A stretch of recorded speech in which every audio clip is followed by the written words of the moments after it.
So the first question is from Susie, and it says, "Hi, Madilyn.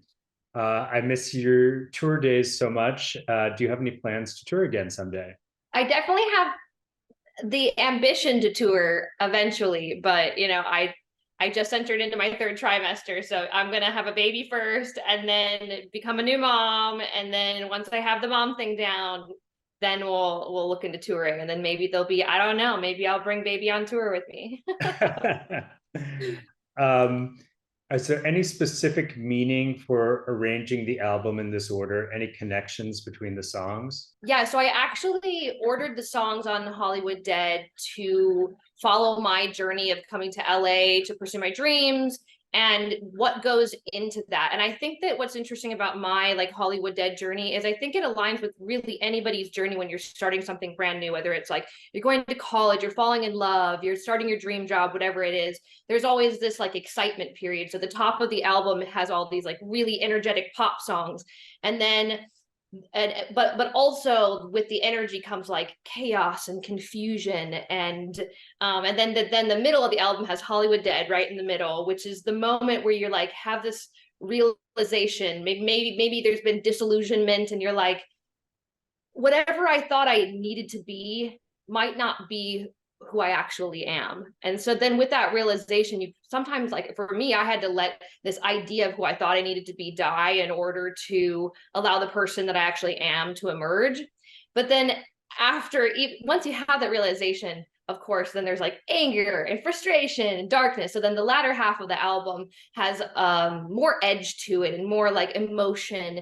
And then at the very end of the album, it comes around to acceptance and hope and healing. And so the last few songs on the album are a little softer and a little more emotional to reflect that. Mm.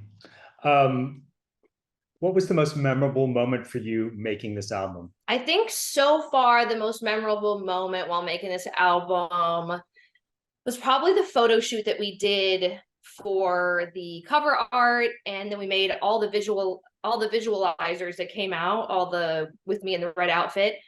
I think what was really cool is not only shooting those visuals, but I was also 6 weeks pregnant at that point. And so every project that I've done, like every video, every photo I've taken for the album, I've done while being pregnant. And so I think it's kind of cool to be able to look back and be like, oh my gosh, not only was that like the start of Hollywood Dead, it was the start of my like pregnancy journey. And so it was really, really special.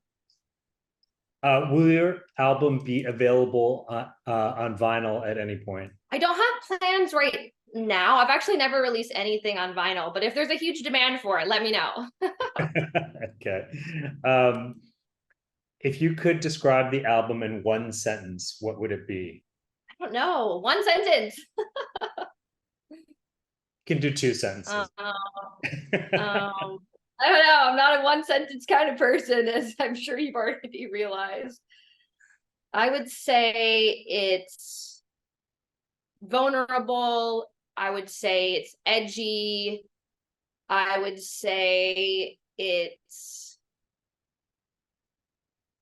I don't know.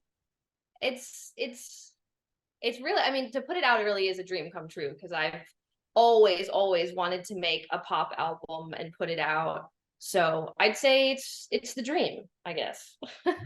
Okay. I think you've touched on this a little bit, but this is a little bit more direct. But what was the thought process behind the whole album and the title? Yeah, so the title of the album comes from like a kind of passing joke that I made in a session like a year ago. I was like, oh, I'm turning 30 this year, so it basically means I'm Hollywood dead.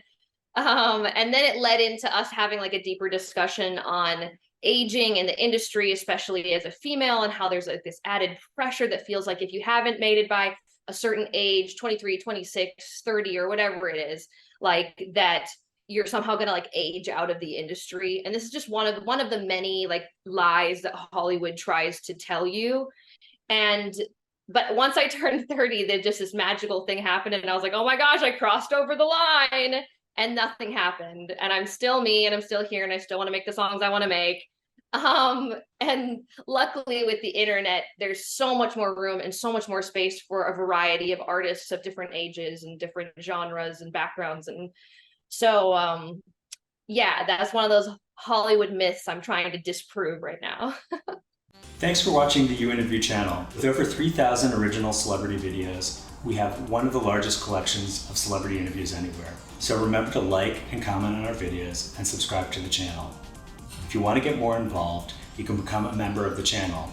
Membership has its perks. You can see exclusive celebrity videos and get the opportunity to ask our celebrity guests questions. We can't wait to hear from you.